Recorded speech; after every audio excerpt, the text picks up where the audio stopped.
ओम तत्सत।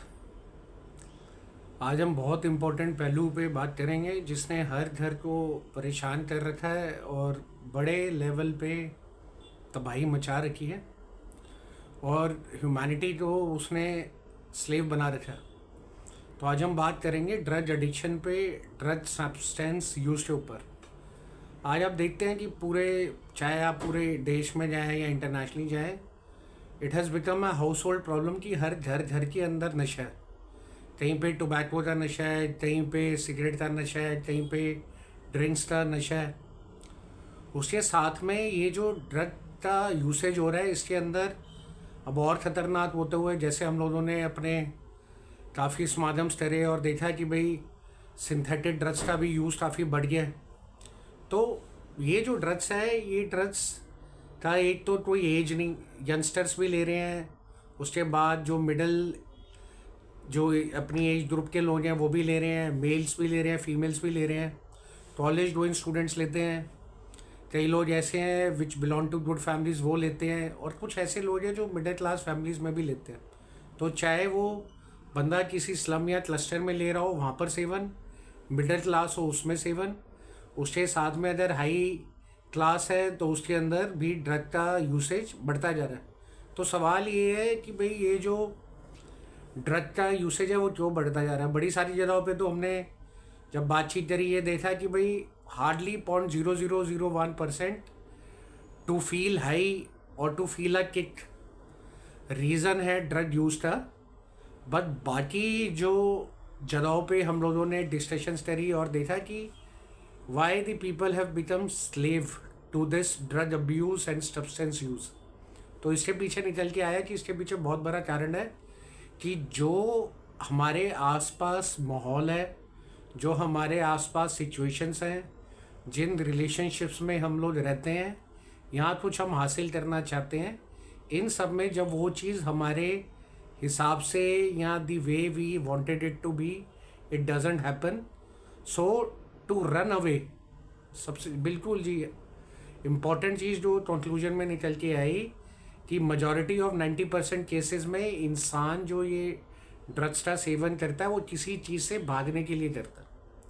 जैसे हमने देखा कि बड़े सारे जो यंग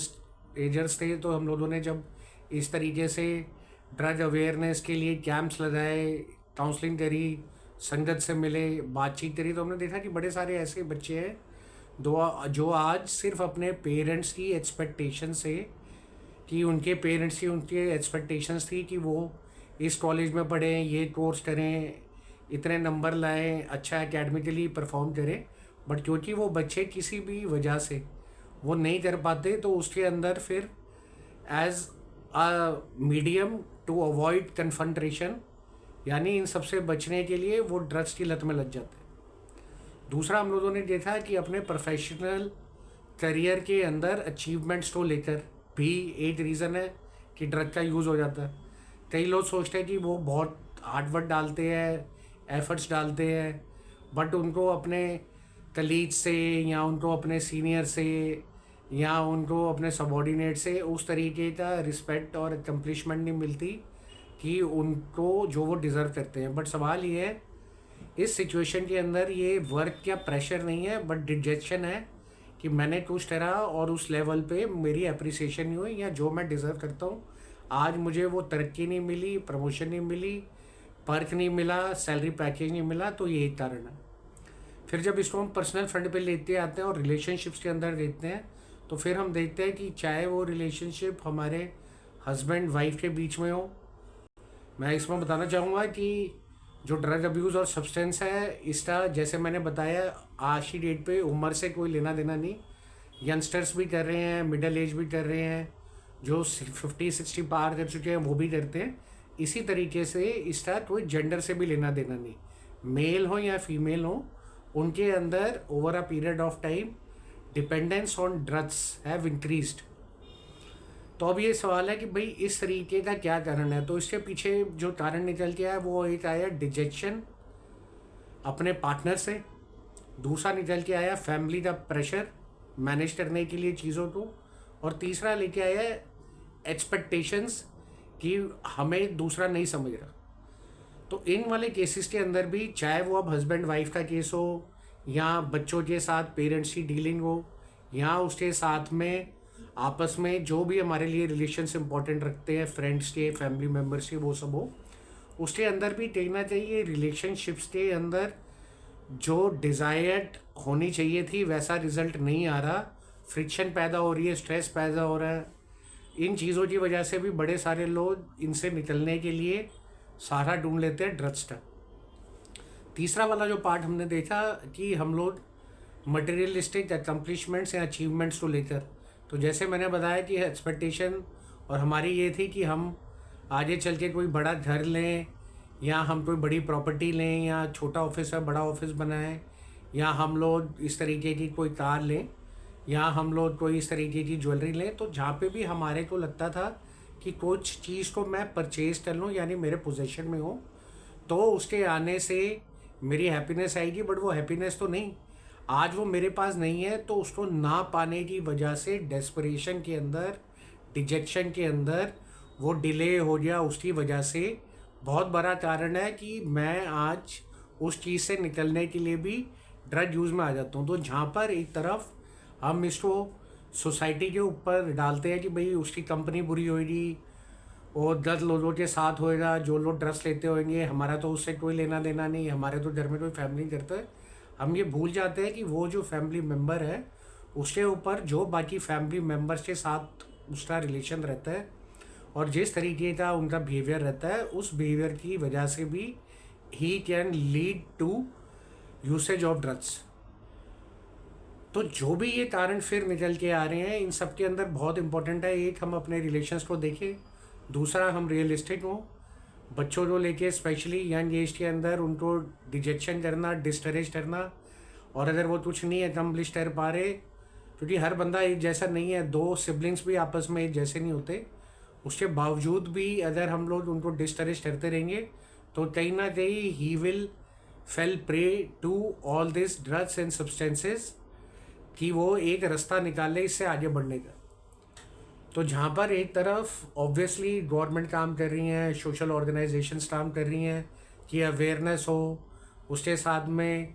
अवेयरनेस के साथ में प्रॉपर मेडिकेशन हो, मेडिकेशन अगर कोई है उसके साथ में how through preventive as well as the one who is suffering, उनको आप अवेकन कर सके, अवेयर कर सके, कॉन्शियस कर सके, और उस चीज़ से इंटरनली उनकी इनर स्ट्रेंथ बढ़ा सकें, कि उनकी अगर इनर स्ट्रेंथ बढ़ जाती है, इनर विल पावर बढ़ जाती है, वो और चीज़ों को एब्जॉर्ब करने की कैपेसिटी बढ़ा लेते हैं, तो वो इन चीज़ों से बाहर निकल के आ सकते हैं। तो जब वो इन चीज़ों से बाहर निकल आ सकते हैं अपनी इन बिल्ट विल पावर से, इनर स्ट्रेंथ से, तो उनकी डिपेंडेंस आउटसाइड के इन ड्रग्स के ऊपर या सब्सटेंसेस के ऊपर कम हो जाएगी। और जो इसके साथ में इम्पोर्टेंट कारण है वो ये कारण है कि अगर हम अपने आसपास देखें, ये सारी सिचुएशंस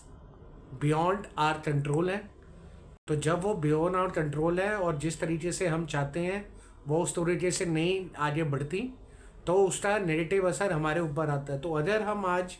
सिर्फ स्पिरिचुअल हो के, यानी फिज़िकल जो स्ट्रेस है उसको, मेंटल स्ट्रेस को और इंटेलिजेंस को अगर हम मैनेज कर लें, सही तरीके से प्रॉपर बैलेंस रखिए, तो इसको हम स्पिरिचुअलिटी बोलते हैं। जहाँ पर हम लोग ये भी चेक करते हैं कि भाई आज मैं किस प्रॉब्लम से जूझ रहा हूँ और इसके पीछे क्या कारण है। तो अगर वो कारण एक्सटर्नल है which are beyond your control and you can't control it, तो उसकी बजाय क्या मैं इनर अपनी विल पावर, इनर स्ट्रेंथ, अपने थॉट प्रोसेस, अपनी फीलिंग्स, अपने इमोशंस को किस तरीके से कंट्रोल करूँ कि मेरा दिमागी संतुलन बना रहे, मेरा इमोशनल संतुलन बना रहे, मेरा फिजिकल संतुलन बना रहे। तो उसको अगर मैं कंट्रोल करना सीख गया तो मैं बड़ी सारी सिचुएशंस में इन ड्रग अब्यूज़ से बाहर आ सकता हूँ। तो हम लोगों ने काफ़ी ये देखा है कि बड़े सारे ऐसे डिस्कशंस के बाद, डायलॉग्स के बाद, ओपन डिस्कशंस के साथ, इंडिविजुअल डिस्कशंस के साथ, स्कूल्स में, कॉलेज में, कॉर्पोरेट्स के अंदर वर्क प्रेशर है, परफॉर्म करने का है। उसके बाद जब वही